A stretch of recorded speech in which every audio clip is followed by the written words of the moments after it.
Hello everyone, स्वागत है आप लोग का हमारे यूट्यूब चैनल स्ट्रॉन्ग क्लास में। आज की इस वीडियो में हम बिहार पैरामेडिकल एग्जाम 2024 के लिए जो है यहाँ पर बायोलॉजी के जीव विज्ञान के जो है और कुछ न्यू पॉइंट्स को लेकर आए हुए हैं जो कि आपके एग्जाम के लिए इंपॉर्टेंट है और आपके जो एग्जाम में क्वेश्चंस होते हैं वो इसी टाइप के यहाँ पर से पूछे जाते हैं। तो वीडियो को अंत तक ज़रूर देखें और चैनल पर नए हैं तो चैनल को जरूर सब्सक्राइब कर लें। तो स्टार्ट करते हैं हम लोग अपना आज का वीडियो। यहाँ पर जो हम और कुछ एक्स्ट्रा पॉइंट को समझने वाले हैं और देखने वाले हैं। सारे पॉइंट जो आपके वो सारे जो मिक्स जो यहाँ पर दिए रहते हैं। तो यहाँ पर सबसे पहले हमें दिया पुरुषों में हृदय का भार जो कितना होता है। तो पुरुषों में हृदय का भार जो लगभग 300 ग्राम होता है। ओके, नेक्स्ट यहाँ पर बताया जा रहा है सामान्य हृदय गति कितनी होती है। तो सामान्य हृदय गति होती है यहाँ पर 72 बार प्रति मिनट हो जाती है। ठीक है, और नवजात शिशु में कितनी बार हो जाती है। तो वह हो जाती है 140 बार जो हो जाती है पर मिनट हो जाती है हृदय की गति। नेक्स्ट क्वेश्चन हमारा महिलाओं में हृदय का भार कितना होता है। तो लगभग जो है 250 ग्राम होता है और पुरुषों में होता है 300 ग्राम। हृदय द्वारा प्रयोग की गई ऑक्सीजन कितनी होती है। तो हृदय द्वारा प्रयोग की गई जो ऑक्सीजन की मात्रा हो जाती है वो हो जाती है 8 से 10 मिलीलीटर पर मिनट, यानी कि 1 मिनट में 8 से 10 मिलीलीटर जो ऑक्सीजन है वह हृदय के द्वारा हार्ट के द्वारा प्रयोग की जाती है। ओके, नेक्स्ट क्वेश्चन हमारा हृदय की क्षमता जो कितनी होती है। तो हृदय की क्षमता कैपेसिटी की बात करें तो वो हो जाती है 10%। नेक्स्ट हमारा रक्त परिवहन में लगा कुल समय, यानी कि रक्त परिवहन में पूरा ब्लड सर्कुलेशन में कितना टाइम लगता है। तो ओनली 22 सेकंड का जो है समय लगता है। अगला क्वेश्चन हमारा 1 मिनट में पंप किया गया रक्त कितना होता है। तो 1 मिनट में जो पंप किया गया रक्त हो जाता है 5 लीटर। नेक्स्ट यहाँ पर हमारा जो उपापचय की दर दिया हुआ है, उपापचय यानी कि मेटाबॉलिज्म की जो यहाँ पर दर दी हुई है। तो बताया जा रहा है यहाँ पर जो है पुरुषों में कितनी होती है। तो 40 कैलोरी प्रति घंटा प्रति वर्ग मीटर और महिलाओं में जो है 36 कैलोरी प्रति घंटा प्रति वर्ग मीटर। नेक्स्ट यहाँ पर छोटी आंत की लंबाई, तो छोटी आंत की लंबाई जो कितनी होती है। तो 18 से 20 फीट होती है। मनुष्य में छोटी आंत की लंबाई इतनी जो है 18 से 20 फीट होती है और बड़ी आंत की लंबाई जो है वो केवल 6 फीट ही होती है। नाम इनका जो है छोटी आंत है पर इनकी लंबाई जो है वो ज़्यादा होती है, 18 से 20 फीट होती है। और बड़ी आंत की नाम है कि यह बड़ी आंत है बट इसकी लंबाई जो है वो 6 फीट ही होती है, क्योंकि खाने का अधिकतम अवशोषण जो है वो छोटी आंत में ही होता है। ओके, तो इससे आप लोग याद रखिएगा। नेक्स्ट क्वेश्चन यहाँ पर हमारे नर के किस जनन अंग में यहाँ पर जो है शुक्राणु यानी कि स्पर्म्स का निर्माण होता है। तो वो होता है वृषण यानी कि टेस्टिस में। यहाँ पर और बताया जा रहा है कि वृषण से पुरुष हार्मोन टेस्टोस्टेरोन का जो अंतःस्राव होता है, यानी कि टेस्टोस्टेरोन का यहाँ पर जो है पुरुषों में हार्मोन निकलता है टेस्टोस्टेरोन, जिसके कारण में जो है मूछ दाढ़ी ये सब आते हैं। नेक्स्ट यहाँ पर हमारा पॉइंट दिया हुआ है शुक्राणु यानी कि स्पर्म की जो लंबाई कितनी होती है। तो स्पर्म की लंबाई जो होती है 5 माइक्रोन होती है। नेक्स्ट यहाँ पर पूछा जा रहा है निषेचन की क्रिया कहाँ पर होती है, यानी कि फर्टिलाइजेशन की जो क्रिया होती है वो कहाँ होती है। तो वह जो है अंडवाहिनी में होती है, यानी कि फ्लोपियन ट्यूब में होती है। निषेचित अंड यहाँ पर बताया जा रहा है गर्भाशय की श्लेष्मा में जाकर स्थापित हो जाता है और शिशु का निर्माण करता है। नेक्स्ट यहाँ पर हमारा पूछा जा रहा है स्त्रियों में डिम्बों का निर्माण कहाँ होता है। तो यहाँ पर डिम्बों का जो है इसका आशय है यहाँ पर जो है ये अंडाशय में ओवरी में जो एग का आपका निर्माण होता है। तो इसे यहाँ पर डिम दिया हुआ एग भी बोल सकता है या फिर आपको यहाँ पर जो ओवम भी पूछ सकता है। और आपका जो ओवम होता है वो क्या होता है, हैप्लॉइड होता है। ओके, और जो स्पर्म भी होता है वो हैप्लॉइड होता है। हैप्लॉइड का अर्थ होता है इसमें जो गुणसूत्र की संख्या है वह 23 होती है और जो एग होता है हमारा ओवम इसमें गुणसूत्र की संख्या जो है 23 होती है। ओके, नेक्स्ट हमारे यहाँ पर क्वेश्चन है बताया जा रहा है इसमें एक्स्ट्रा पॉइंट और दिया हुआ है कि अंडाशय एस्ट्रोजन और प्रोजेस्टेरोन नामक स्राव उत्पन्न करता है, यानी कि हमारा ओवरी जो होता है पर एस्ट्रोजन हार्मोन और प्रोजेस्टेरोन हार्मोन का स्राव करता है, जिस कारण जो हमारा एग का निर्माण होता है और भी सारी क्रियाएं होती है। नेक्स्ट यहाँ पर पूछा जा रहा है स्त्रियों में जो ऋतुस्राव है मेंस्ट्रुअल साइकिल है वह कितने अवधि के अंतराल पर होता है। तो वह 26 से 28 दिनों के अंतराल पर होता है। ओके, नेक्स्ट क्वेश्चन हमारा घोड़ा का गर्भकाल कितने दिनों तक का होता है।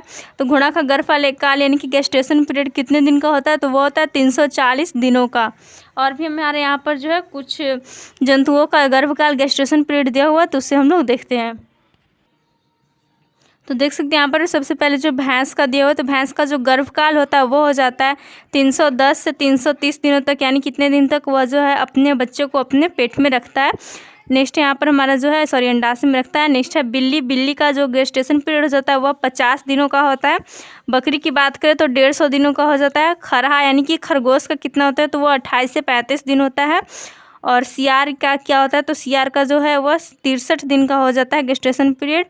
चूहा की बात करें तो चूहा का जो 21 दिन का गेस्टेशन पीरियड होता है, गर्भकाल होता है, और 21 दिन के बाद वो अपने बच्चे को जन्म देती है। नेक्स्ट हमारा बाघ है, तो बाघ का गर्भकाल 103 दिन होता है। और सुअर की बात करें तो वह 101 से 120 दिन का गर्भकाल होता है इन जीवों में।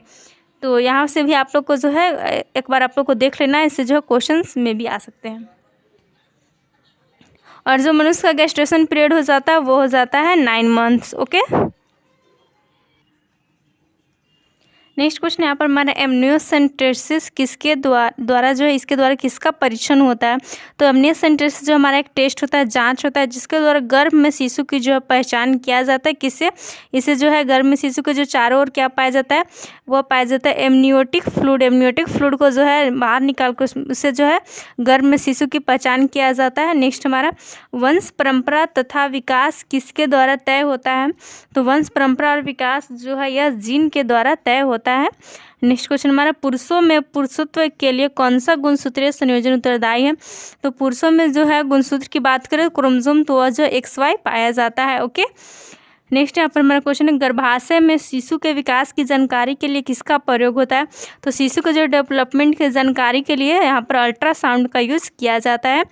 नेक्स्ट क्वेश्चन हमारा पुरुष जीन संगठन कैसा होता है। तो पुरुष में जो है हमने अभी देखा कि क्रोमोसोम जो है वो XY पाया जाता है, और यहाँ पर बताया जा रहा है कि पुरुष के गुणसूत्र को जो है 23वें जोड़े के गुणसूत्र जोड़े को XY से व्यक्त करते हैं, जबकि स्त्री के गुणसूत्र के 23वें जोड़े को यहाँ पर XX गुणसूत्र से व्यक्त करते हैं। और ये जोड़े जो लिंग गुणसूत्र यानी कि सेक्स क्रोमोसोम कहलाते हैं। तो एग्जाम में आपका आ सकता है कि 23वां जोड़ा गुणसूत्र को हम लोग क्या कहते हैं, तो लिंग गुणसूत्र कहते हैं। और पुरुषों में का गुणसूत्र जो XY होता है और स्त्रियों में XX होता है। नेक्स्ट क्वेश्चन है हमारे यहाँ पर जल का जो संबंध समुद्र से है वही जीन का किससे है। तो जल जैसे समुद्र में जो क्या है जल पाया जाता है, तो वही जीन का संबंध जो है वह गुणसूत्र से। गुणसूत्र जो है हमारा गुणसूत्र के छोटे से भाग को हम लोग जीन कहते हैं।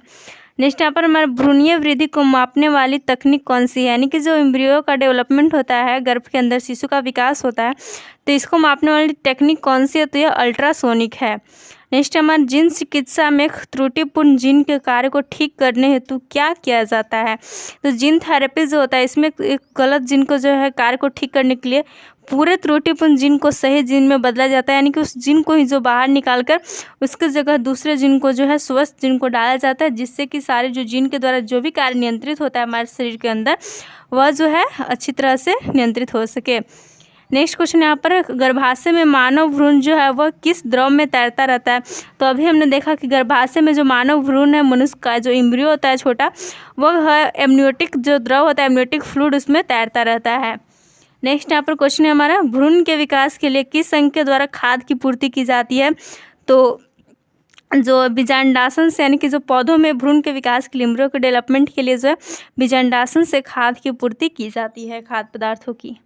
नेक्स्ट क्वेश्चन यहाँ पर मुख के द्वारा लेने वाली गर्भ निरोधक गोलियाँ किसका निरोध करती है, यानी कि यहाँ पर जो है मुख के द्वारा वैसी जो गोलियाँ ली जाती है ओरल कंट्रासेप्टिव मेथड गर्भ निरोधक गोलियाँ, वो किसको निरोध करती है। तो अंडोत्सर्जन को, यानी कि वह जो है ओवुलेशन को रोकती है, एक जो है ओवरी से बाहर निकलने से रोकती है, अंडोत्सर्जन को रोकता है। नेक्स्ट क्वेश्चन यहाँ पर टेस्ट ट्यूब शिशुओं में क्या होता है। तो टेस्ट ट्यूब शिशु में जो अंडाणु का निषेचन टेस्ट ट्यूब में और विकास जो है गर्भाशय में होता है, यानी कि जो है टेस्ट ट्यूब जो हमने आप लोग सुनेंगे टेस्ट ट्यूब बेबी बना, तो टेस्ट ट्यूब बेबी क्या है, कैसा बेबी को हम लोग कहते हैं, तो जिसमें जो अंडाणु का निषेचन जो है वह टेस्ट ट्यूब में होता है। ओके, और जो वो एम्ब्रियो होता है उसका विकास जो है वह गर्भाशय में होता है, ओवरी में होता है, तो वैसे बेबी को हम लोग टेस्ट ट्यूब बेबी कहते हैं। नेक्स्ट यहाँ पर बताया जा रहा है टेस्ट ट्यूब बेबी विकसित करने की तकनीक का सर्वप्रथम विकास जो है रॉबर्ट एडवर्ड ने किया था। ओके, और नेक्स्ट हमारा क्वेश्चन यहाँ पर तपेदिक यानी कि टीबी ट्यूबरक्लोसिस से कौन सा अंग प्रभावित होता है। तो जो हमारा तपेदिक हो जाता है, ट्यूबरक्लोसिस रोग हो जाता है, इससे जो है फेफड़ा यानी कि लंग्स प्रभावित होता है। नेक्स्ट यहाँ पर हमारा दिया हुआ पूछा जा रहा है कि हैजा जो है कोलेरा रोग है, इससे कौन सा अंग प्रभावित होता है। जो हैजा रोग हो जाता है इससे जो आंत यानी कि जो इंटेस्टाइन है आपको वही प्रभावित हो जाता है। नेक्स्ट यहाँ पर जीवाणु जनित रोग और उनसे जो है प्रभावित अंग को दिया गया है। तो यहाँ पर जो जीवाणु जनित रोग, अगर आप लोग जो है इसको याद करना चाहते हैं तो चैनल पर जो है आप लोग को ऑलरेडी जीवाणु जनित रोग, इसके अलावा विषाणु से यानी कि वायरस से होने वाले रोग, प्रोटोजोआ से होने वाले रोग, कवक यानी कि फंजाई से होने वाले रोग, सभी का जो है ट्रिक वाला वीडियो बनाकर डाला हुआ है। तो अगर जो भी कैंडिडेट इंटरेस्टेड है उसमें तो वो जाकर जो है जाकर के वीडियो को देख सकते हैं, इन सभी रोगों को याद करने का ट्रिक को। तो यहाँ पर हम जो है यहाँ पर देखते हैं कि कौन सा रोग जो है जीवाणु से होता है और इससे जो है प्रभावित होने वाले अंग कौन से हैं। तो सबसे पहले यहाँ पर मैं टाइफाइड दिया हुआ है। जो टाइफाइड रोग हो जाता है वह तो जीवाणु के कारण होता ही है। आपको जो सल्मोनेला टाइफी के कारण हो जाता है टाइफाइड रोग, तो इससे जो प्रभावित अंग हो जाता है वह आंत हो जाता है, इंटेस्टाइन पर अपना जो प्रभाव दिखाता है। नेक्स्ट यहाँ पर हमारा गलसुआ दिया हुआ है जो कि आपका बैक्टीरिया के द्वारा होने वाले ही रोग है। तो यह जो है पैरोटिड लार ग्रंथियों को प्रभावित करता है। नेक्स्ट यहाँ पर पोलियो जो है यह भी जीवाणु जनित रोग है। यह तंत्रिका तंत्र को ही जो है वह नर्वस सिस्टम को ही प्रभावित कर देता है। अगला यहाँ पर जो एस्टिग्मेटिज्म दिया हुआ है, तो एस्टिग्मेटिज्म जो क्या होते हैं, जीवाणु जनित रोग ही हैं जो कि आँखों को जो है यह प्रभावित करता है। नेक्स्ट हमारा डिप्थेरिया है। डिप्थेरिया रोग भी है जो श्वास नली को, जो सांस की नली होती है, इसको यहाँ पर प्रभावित करता है। आगे हमारा राइनाइटिस दिया हुआ है। तो राइनाइटिस एक ऐसा रोग है जो कि नाक को हमारा प्रभावित करता है। नेक्स्ट यहाँ पर मेनिनजाइटिस रोग होता है। तो मेनिनजाइटिस रोग भी जीवाणु के कारण होता है, बैक्टीरिया के कारण होता है और यह जो है मस्तिष्क को, यानी कि जो हमारा ब्रेन मस्तिष्क उसको प्रभावित करता है। नेक्स्ट यहाँ पर दिया हुआ है मियादी बुखार जो हो जाता है। मियादी बुखार यह जो है आंत को प्रभावित करता है, इंटेस्टाइन को। नेक्स्ट है कंजक्टिवाइटिस जो होता है, यह किसको प्रभावित करता है, तो यह रोग जो है आँख को ही प्रभावित करता है। और जीरोप्थेल्मिया जो है वह भी आँख को ही प्रभावित करता है। नेक्स्ट है कुष्ठ रोग जो हो जाता है, तो यह तंत्रिका तंत्र, पूरा नर्वस सिस्टम और त्वचा को प्रभावित करता है, स्किन को।